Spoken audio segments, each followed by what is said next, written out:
ketika ini saya di Tanjung Priok, ada banyak keluhan dari para driver kontainer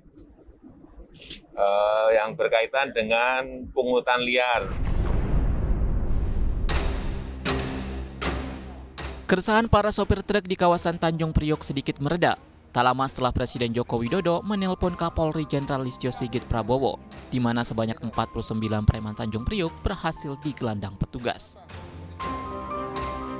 Polda Metro Jaya memang baru saja menangkap sejumlah preman yang diduga merupakan pelaku pungutan liar ataupun pemberi ancaman bagi sejumlah truk maupun angkutan logistik di DKI Jakarta. Premanisme maupun pungli memang harus segera diberantas karena memang dianggap mengganggu perekonomian.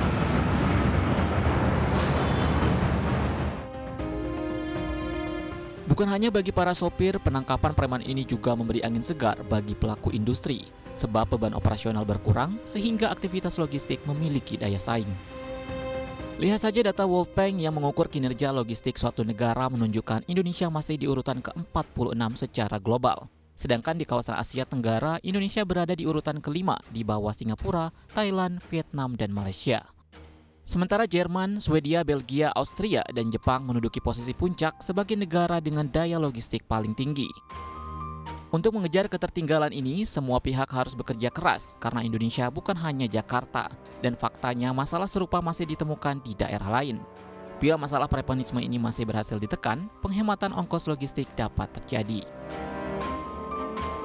Kalau kita bisa kontribusi dalam supply chain cost itu kita turunkan dari sisi transport aja.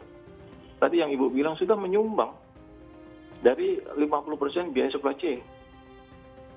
Biaya supply chain-nya turun dari transportasi menyumbang turun 10% gitu. Itu sudah menambah daya saing dan menghemat tadi yang 23% terhadap GDP.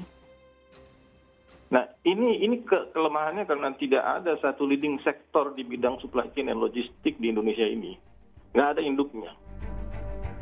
Nah, saat ini saya sudah berada di kawasan Tanjung Priok yang merupakan salah satu pelabuhan tersibuk karena memang pelabuhan ini menjadi lokasi dilakukannya bongkar muat barang baik untuk kegiatan ekspor maupun impor.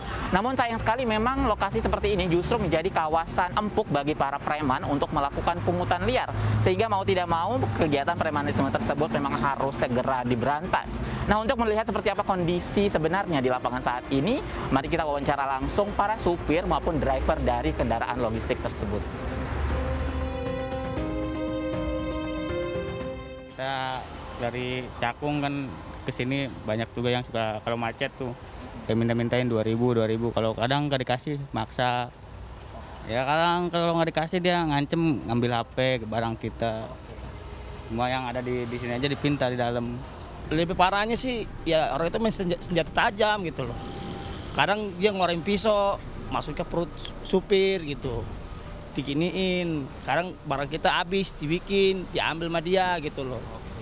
Wah itu mah hampir 100.000 pengeluaran di pelabuhan ini, belum di depo. Gitu. Kalau dikasih 5.000 nggak mau, dikasih 10.000 nggak mau gitu loh. Hingga saat ini pemerintah bekerja sama dengan kepolisian, masih memburu para pelaku pungli serta preman yang dianggap meresahkan masyarakat, terutama para supir angkutan logistik. Manajemen PT Jakarta International Container Terminal JICT juga mengaku kecewa karena beberapa preman yang ditangkap ternyata merupakan karyawan serta oknum pekerja outsourcing di Terminal JICT.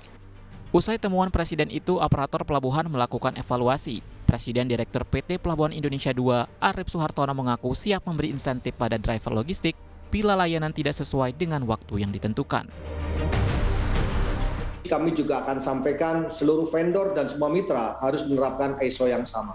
Bahwa untuk terminal, itu untuk delivery, itu adalah sekitar 117 menit, sedangkan untuk receiving adalah sekitar 85 menit. Dan dengan adanya kejadian ini, kami akan mencoba untuk membuat formulasi apabila layanan kami melebihi dari KPI yang ditentukan, kami akan memberikan insentif kepada truck driver. Ini sebagai bentuk pacuan pada kami agar tidak sampai melebihi dari KPI yang sudah ditentukan.